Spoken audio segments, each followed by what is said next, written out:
Hello everyone, welcome to JK exam cracker. तो अगर आपने हमारी पुरानी वीडियो देखी होगी तो आप सब ये अच्छे से जानते होंगे कि हमने उन वीडियोस में क्या किया है। हमने introduction to financial accounting, accounting का मीनिंग समझा है एंड इट्स टर्म्स का हमने बेसिक अकाउंटिंग टर्म्स का हमने पार्ट 1 कर लिया था अपनी पिछली वीडियो में। अगर आपने नहीं देखा तो आप उस वीडियो को जाके देख सकते हो। एंड देन हम आ रहे हैं पार्ट 2 पे। हम पार्ट 2 पे आए हैं आज, और चलिए स्टार्ट करते हैं हमारी आज की टर्म के साथ। तो पहली टर्म जो हमारी आज की है वो टर्म क्या है? रिसीट। ठीक है, कुछ बच्चे इसको रिसिप्ट बोलते हैं, तो इसको रिसिप्ट नहीं बोला जाता, इसको रिसीट बोला जाता है। इसकी प्रोनाउंसिएशन क्या है? रिसीट। ठीक है, तो acknowledgement of that something of value, acknowledgement that something of value and this should be written। ठीक है, आप इसको हाईलाइट करके लिख लो, this should be written।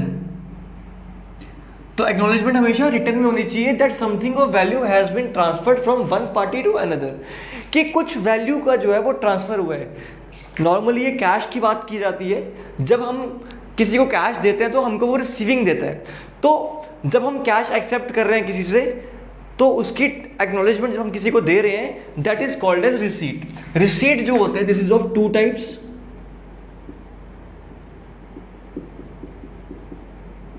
Receipt is of two types. First is revenue receipt,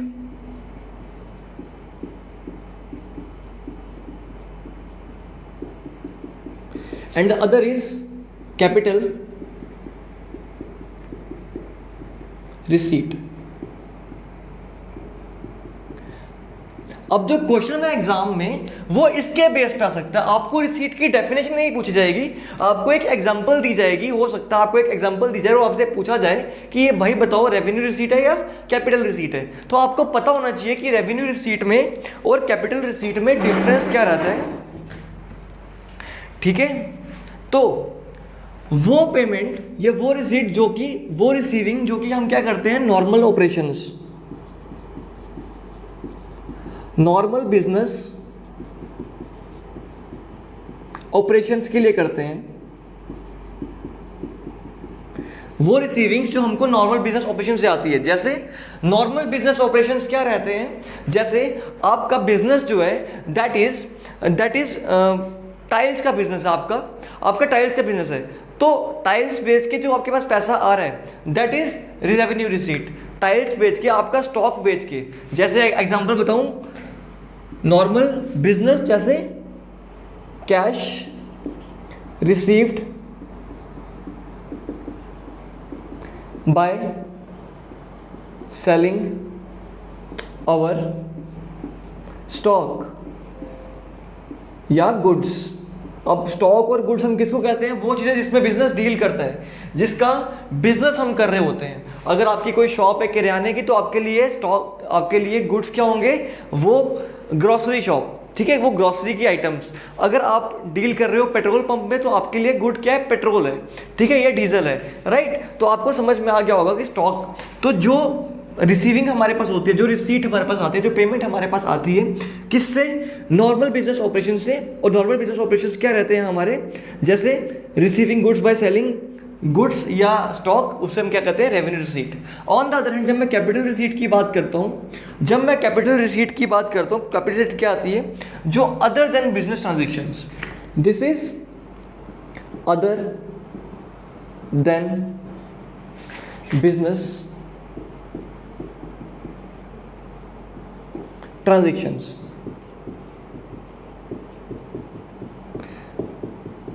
अब आप मुझे बताओ, जब आप बिजनेस कर रहे हो, कई बार आपके पास आपका एसेट जो होता है वो स्क्रैप में हो जाता है, कि यूजलेस होता है। जैसे आपके पास कोई बिल्डिंग है, स्पेयर बिल्डिंग पड़ी है, आपके बिजनेस की बिल्डिंग है, लेकिन आपके किसी यूज में नहीं आ रही है, तो आप उसको सेल करोगे ना या नहीं करोगे?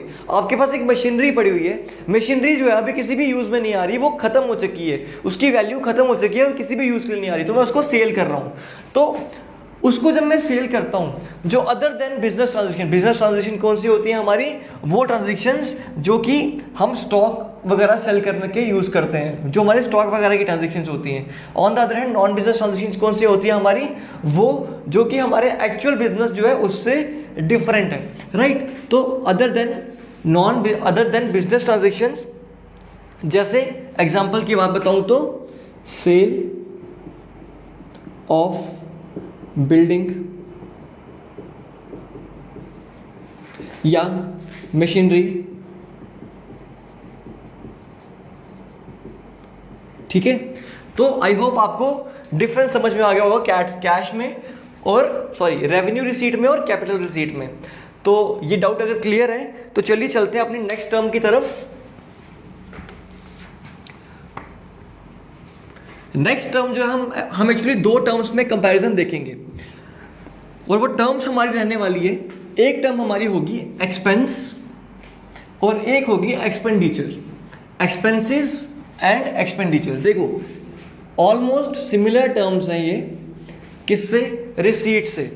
एक्सपेंसेस और एक्सपेंडिचर में डिफरेंस अगर आपको बताऊं मैं, एक्सपेंसेस वो खर्चे होते हैं जो कि मैं प्रॉफिट अर्न करने के लिए यूज़ करता हूं। एक्सपेंसेस वो खर्चे होते हैं जो कि मैं प्रॉफिट अर्न करने के लिए खर्च करता हूं। On the other hand expenditure वो खर्चे हैं जो कि मैं एसेट को एक्वायर करने के लिए खर्च करता हूं। तो चलिए डिफरेंस देखते हैं, एक सेकेंड। हाँ,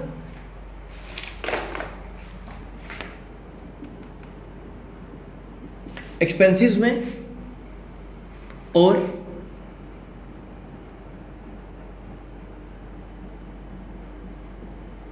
एक्सपेंडिचर में, ठीक है। तो एक्सपेंसेस में और एक्सपेंडिचर में अगर मैं आपको मतलब बताऊं तो कॉस्ट इंकर्ड फॉर अर्निंग, पहले हम एक्सपेंसेस की बात कर रहे हैं तो this is cost incurred for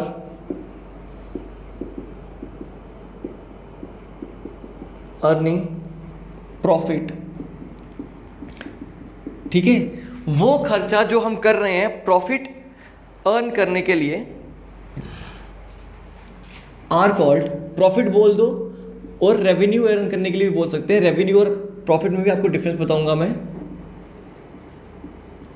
are called expenses. तो एक्सपेंसेस क्या है? वो खर्चे जो कि हम प्रॉफिट अर्न करने के लिए या रेवेन्यू अर्न करने के लिए यूज कर रहे हैं, ठीक है। हाईलाइटेड चीज क्या है यहाँ पे? प्रॉफिट और revenue. On the other hand expenditure वो खर्चे हैं, these are incurred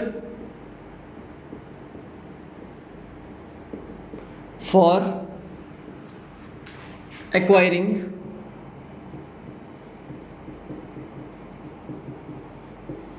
assets or availing services,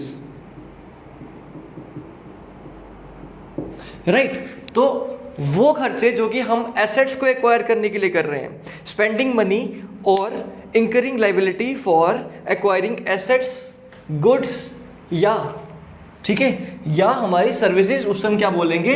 expenditure बोलेंगे।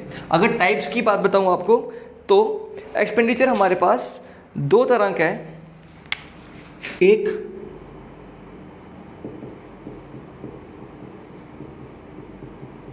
इसमें भी आपको एग्जांपल देके पूछा जा सकता है कि ये किस तरह का एक्सपेंडिचर है, रेवेन्यू एक्सपेंडिचर है या कैपिटल एक्सपेंडिचर है।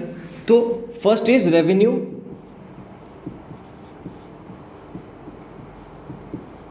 एक्सपेंडिचर और दूसरा is capital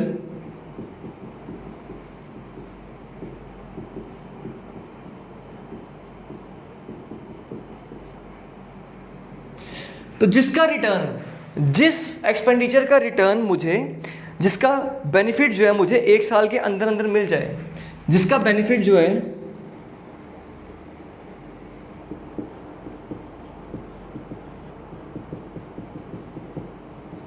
benefit is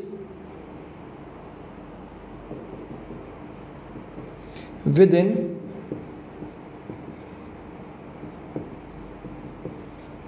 1 year.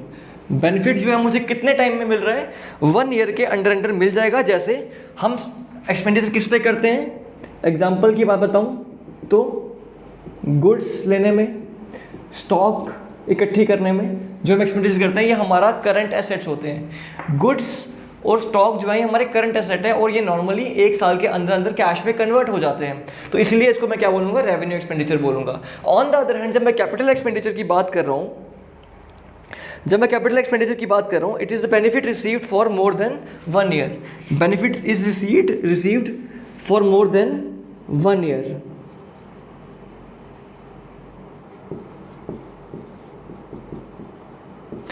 Benefit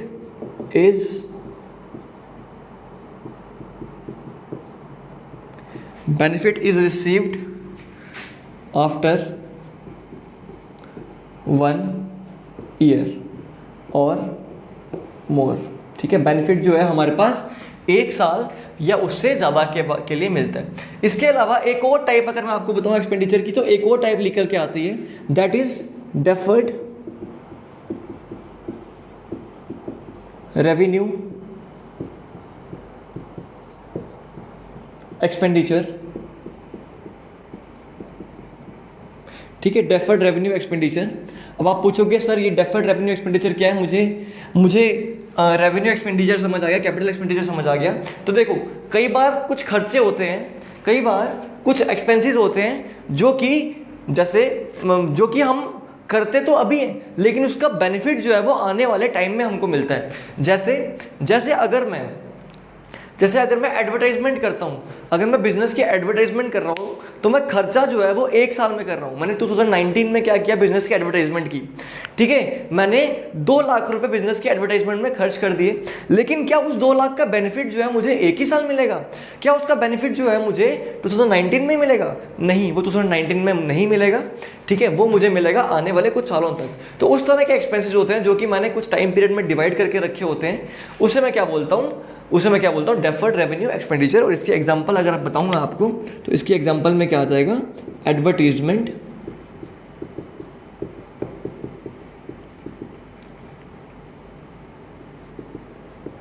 expenses expenditure,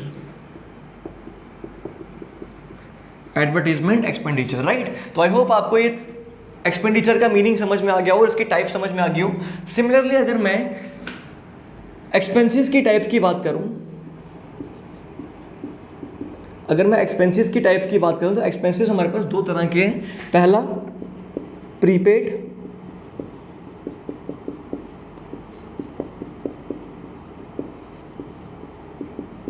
expenses and other is postpaid expenses.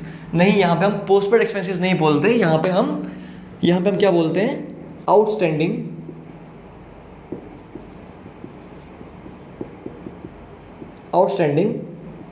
Expenses बोलते हैं।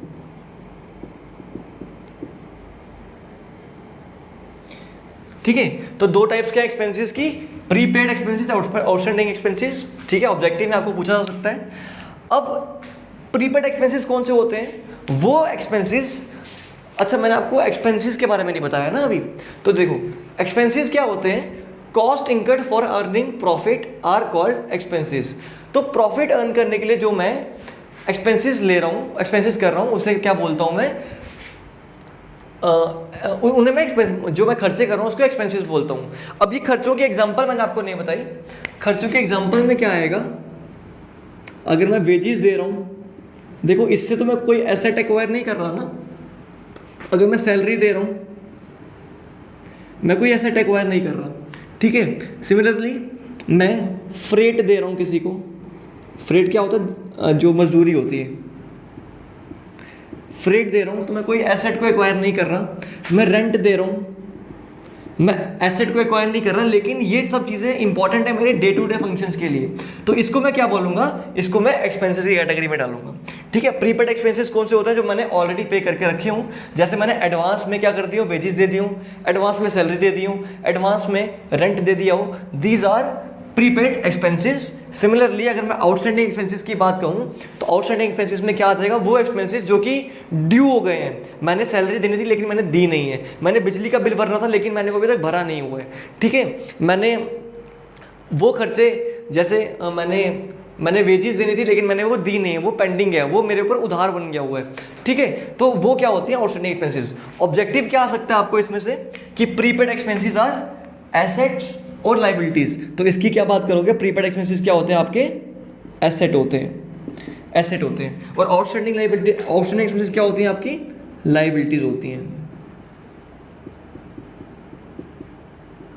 ठीक है। देखो एग्जाम में आपको ज़्यादा डीप पे जाने की जरूरत नहीं है, आपको पर सारे के सारे कंसेप्ट समझ में आने चाहिए, क्योंकि एग्जाम जो होगा वो आपको प्रैक्टिकल नहीं आएगा, वो आपको ऑब्जेक्टिव टाइप में आएगा। तो इस तरह के क्वेश्चंस आपको पता होने चाहिए, ठीक है। हम आने वाले टाइम में आपके लिए practical questions, objective type questions लाएंगे। जैसे ही हमारा ये चैप्टर खत्म होएगा, जैसे ही हमारा ये टॉपिक खत्म होएगा, हम नेक्स्ट क्लास जो करेंगे वो करेंगे ऑब्जेक्टिव के ऊपर, ठीक है। आज हमारा ये खत्म हो जाएगा, तो इसके बाद जो लेक्चर होगा हमारा, हम किसके बेस पे हम क्या करेंगे, उसमें ऑब्जेक्टिव क्वेश्चंस डिस्कस करेंगे, राइट। तो कल के लेक्चर में आपको ऑब्जेक्टिव्स मिलेंगे, ठीक है।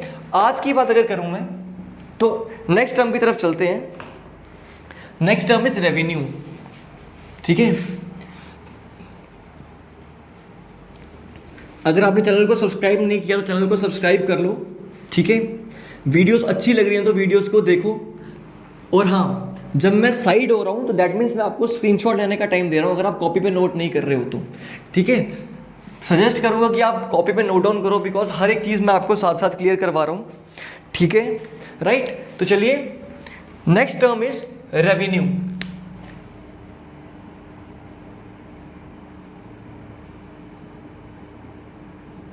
Next term is revenue. तो क्या होता है रेवेन्यू, ठीक है।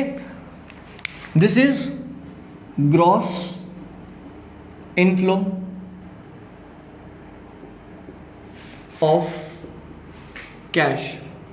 हमारे पास जो कैश आ रहा है, जितना भी आ रहा है हमारे पास, कहीं से भी किसी भी सोर्स से जो कैश आ रहा है, that is called as revenue. Specially हमारी बिजनेस ट्रांजेक्शन से, ठीक है। This should be from our business transaction, from business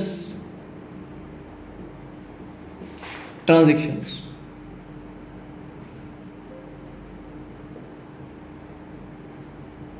तो gross inflow of cash from business transactions is called revenue, ठीक है। सिमिलरली हम एक और टर्म लेते हैं, ठीक है, जिसको हम क्या बोलते हैं, प्रॉफिट बोलते हैं। कई बच्चों को बहुत डाउट होता है कि प्रॉफिट और रेवेन्यू एक ही चीज़ है, लेकिन ऐसा बिल्कुल नहीं है। प्रॉफिट और रेवेन्यू जो है वो एक चीज़ नहीं है, ठीक है। रेवेन्यू में से जब मैं एक्सपेंसेस एनालाइज करता हूँ, ये रेवेन्यू मैं यहाँ पे लेके आऊँगा। रेवेन्यू में से जब मैं एक्सपेंसेस माइनस कर देता हूं, देन वो क्या बन जाएगा, प्रॉफिट बन जाएगा। रेवेन्यू में से जितने भी एक्सपेंसेस हैं, अब एक्सपेंसेस और एक्सपेंडिचर में आपको डिफरेंस पता है। एक्सपेंसेस यानी डे टू डे खर्चे, ठीक है, वो खर्चे जो कि मैं प्रॉफिट अर्न करने के लिए कर रहा हूँ, ठीक है। रेवेन्यू जितना मेरे पास बिजनेस ट्रांजेक्शन से पैसा आ रहा है, ठीक है, और उसमें से मैं एक्सपेंसेस माइनस कर दूंगा, that will be my profit, ठीक है। अब प्रॉफिट का ये एक इंपॉर्टेंट एमसीक्यू आ सकता है आपको कि effect of profit on capital, ठीक है। कैपिटल, प्रॉफिट का कैपिटल पे क्या इंपैक्ट रहता है, तो प्रॉफिट से हमारी कैपिटल जो होती है, वो इंक्रीज करती है। On the other hand loss से हमारी कैपिटल क्या करेगी, डिक्रीज करेगी। तो ये बड़ा इंपॉर्टेंट ऑब्जेक्टिव है जो कि आपको आ सकता है कि इफेक्ट क्या होता है प्रॉफिट और लॉस का किस पे, कैपिटल पे, ठीक है। आई होप आपको ये समझ में आ गया होगा। चलते हैं अपनी नेक्स्ट टर्म की तरफ। नेक्स्ट टर्म है हमारे पास, चलिए बोर्ड क्लियर कर लेते हैं एक बार, क्योंकि नेक्स्ट टर्म्स जो है थोड़ी सिमिलर टर्म्स हैं।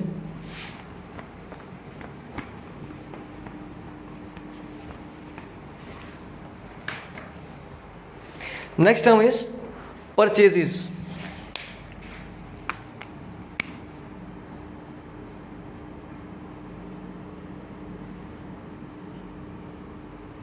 Next term is over purchases, ठीक है।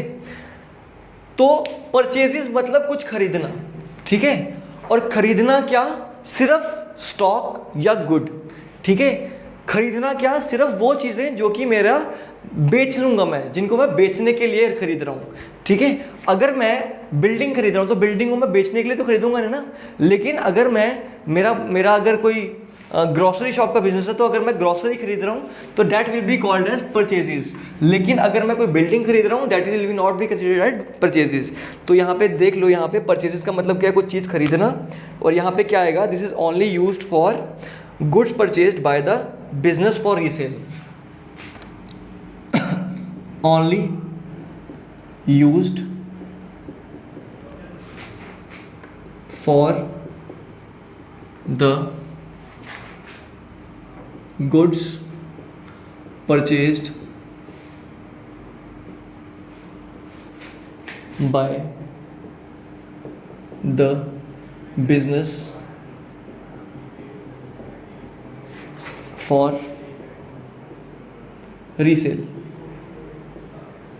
ठीक है, सिर्फ उस चीज़ के लिए यूज़ करेंगे जो कि हमारा बिजनेस, जो चीज़ें हम रीसेल के लिए यूज़ कर रहे हैं, जैसे कि हमारी स्टॉक, ठीक है, स्टॉक को हम रीसेल के लिए यूज़ करते हैं, ठीक है, हमारे गुड्स जिनमें हम डील करते हैं, ठीक है। आई बात समझ में। सिमिलरली यहाँ से एक टर्म निकल के आती है, इसी में से एक टर्म निकल के आती है, मैंने खरीदारी कर ली और कई बार सामान डिफेक्टेड आ गया, कई बार सामान क्या आ गया, डिफेक्टेड आ गया। तो डिफेक्टेड सामान आ रहा है तो मैं उसको वापस करूंगा कि नहीं करूंगा, तो उस वापस करने को क्या बोलते हैं, purchase return. This is called as purchase return. ठीक, समझ में आ गया। सिमिलरली यहां से एक और टर्म आती है, आप परचेज करते हैं तो हम किसी चीज़ की सेल भी करते हैं। तो सेल क्या होता है, सेल करना क्या होता है, जब मैं परचेजेस को, जब मैं स्टॉक को सेल करता हूं, ठीक है, this is called as sales. जब मैं जो मैंने चीज़ें खरीदी होती हैं उसको मैं जब बेचता हूँ उसको क्या कहते हैं, सेल कहते हैं। तो total revenue from goods sold और services provided, this is total revenue from goods sold और सर्विसेज प्रोवाइडेड। ठीक है, राइट, समझ में आया। अब यहां से एक और टर्म निकल के आती है आपकी, कौन सी वाली, सेल हो गई। और अब किसी पर्सन को आपका सामान पसंद नहीं आया, जिसको आपने बेचा उसको आपका सामान पसंद नहीं आया, तो that will be called as, वो आपको वापस करेगा, उसको क्या बोलेंगे, सेल्स रिटर्न। उसको हम क्या बोलेंगे, सेल्स रिटर्न। तो ये चार टर्म्स आपको समझ में आएंगे, सारे इंटरकनेक्टेड है, इनके ज़्यादा डीप में जाने की जरूरत नहीं है, ठीक है। अगली टर्म है हमारे पास स्टॉक। अगली टर्म है स्टॉक। तो स्टॉक क्या होता है, stock is the goods available with the business, सामान जो कि बिजनेस के पास है फॉर रीसेल, गुड्स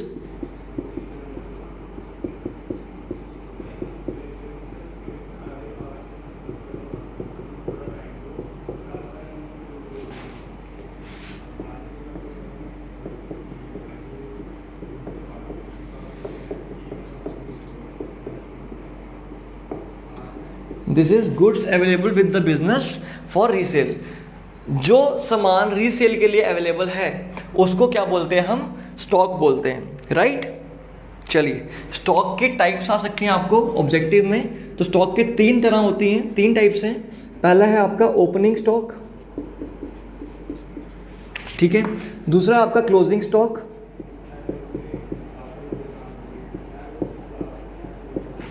थर्ड है वर्क इन प्रोग्रेस।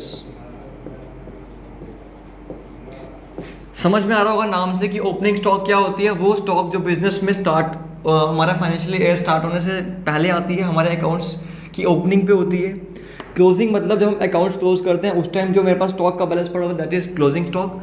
तो वर्क इन प्रोग्रेस क्या है, देखो हमेशा जो है पर्सन जो है चीज़ों को सेल और परचेज नहीं करता, वो कई बार मैन्युफैक्चरिंग भी करते हैं। तो मैन्युफैक्चरिंग करते हुए जो सामान इनकम्प्लीट है लेकिन बनना स्टार्ट हो गया, that is called as work in progress stock, that is called as work in progress stock. अगली टर्म अगर बात करूं, अगली टर्म है वर्किंग कैपिटल।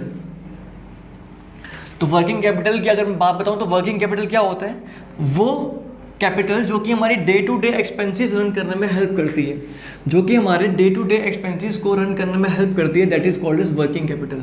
ठीक है, आपने बिजनेस स्टार्ट कर दिया, आपने बड़ा बड़ा सामान खरीद लिया, आपने बिल्डिंग खरीद ली, आपने मशीनरी खरीद ली, आपने सब कुछ खरीद लिया, लेकिन आपके पास डेली एक्सपेंसेस के लिए आपके पास पैसा ही नहीं है।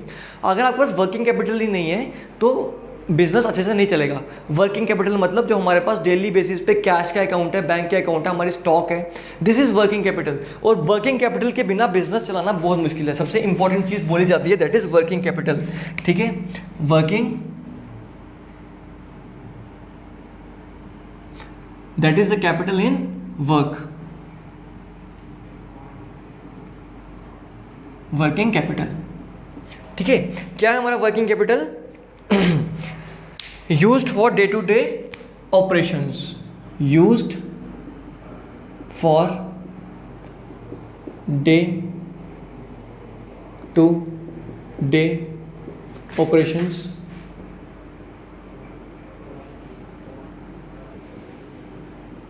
ठीक है। इसका फॉर्मूला बताऊं, working capital is equal to, working capital is equal to current assets minus current liabilities. This is our working capital. Working capital का फॉर्मूला आता है current assets minus current liabilities. This can be your objective question. ठीक है, ये आपका objective question हो सकता है। नेक्स्ट अगर बात करता हूं तो सिंपल टर्म्स है हमारे पास डेटर्स।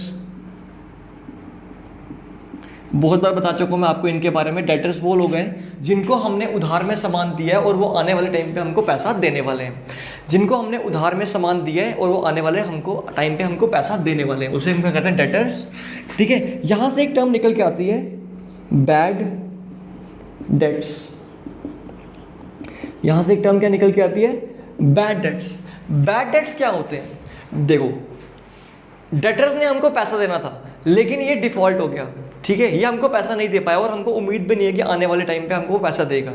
तो डेटर्स जो है वो क्या किस में कन्वर्ट कर देते हैं हम? बैड डेट में, कि भाई अब ये बैड डेट हो गया और ये बिजनेस के लिए क्या है? एक्सपेंस है। ये बिजनेस के लिए क्या है? एक्सपेंस है। और डेटर्स जो है वो बिजनेस के लिए क्या है? एसेट्स है। ठीक है, बैड डेट्स, डेटर समझ में आया? जिन्होंने हमको आने वाले टाइम पे पैसा देना है, जिन्होंने हमसे उधार पे सामान खरीदा हुआ है।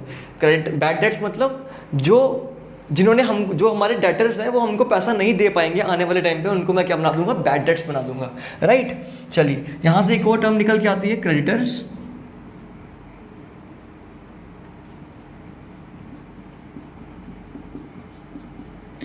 क्रेडिटर्स क्या होते हैं?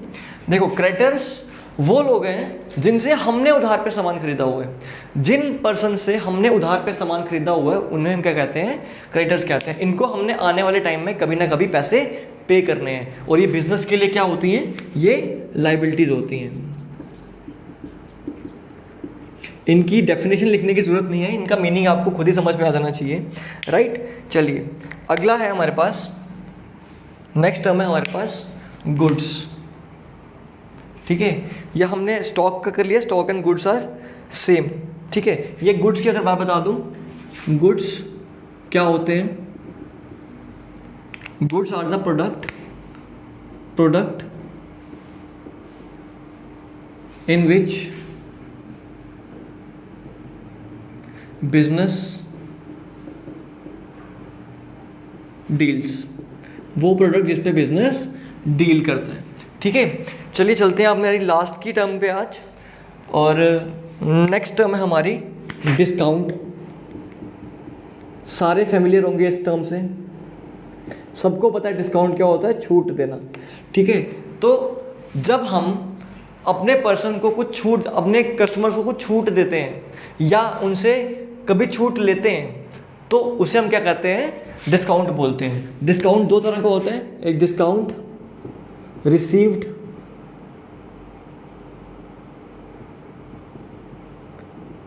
एक डिस्काउंट गिवन। डिस्काउंट गिवन हमारे लिए एक्सपेंस है और डिस्काउंट अगर हमको मिल रहा है वो हमारे लिए क्या है? इनकम, ठीक है, राइट, वो हमारे लिए क्या है, फ़ायदा है, राइट। तो आई होप आपको ये सब समझ में आया हो, जितनी भी मैंने आपको टर्म्स आज करवाई हैं वो अच्छे से आपको क्लियर हो गई हो, कोई भी डाउट आपके मन में नहीं रहा हो। स्टिल अगर आपके मन में कोई भी डाउट है आज के लेक्चर के रिगार्डिंग, तो आप इसी लेक्चर के अंडर कमेंट सेक्शन में हमको मेंशन कर सकते हो कि सर ये डाउट है, इसमें प्रॉब्लम आ रही है, यहाँ पे आपने कुछ कंफ्यूजिंग पढ़ाया जो मुझे समझ में नहीं आया, तो हम डेफिनेटली आपके लिए वो आंसर आपको ज़रूर प्रोवाइड करेंगे, राइट। और डेली बेसिस पे आपको वीडियोस मिलती रहेंगी, ठीक है। हम ट्राई कर रहे हैं कि डेली एक लेक्चर अकाउंट्स का अपलोड हो जाए आपके लिए, ताकि आपकी स्टडी जो है वो कंटिन्यू रहे। स्टिल अगर बीच में कभी कोई प्रॉब्लम हो जाती है तो सॉरी फॉर डैट, ठीक है, बिकॉज बैक एंड में बहुत चीज़ें चल रही होती हैं, राइट। तो कई बार हमारे लिए मुश्किल हो जाता है वीडियो पोस्ट कर देना, ठीक है। इसीलिए स्टे ट्यून्ड, हम डेली वीडियोस आपके लिए प्रोवाइड कर रहे हैं, और बाकी वीडियोस भी आपको देखनी है, वो सब कंटेंट हम आपको प्रोवाइड कर रहे हैं। तो thank you students, take care.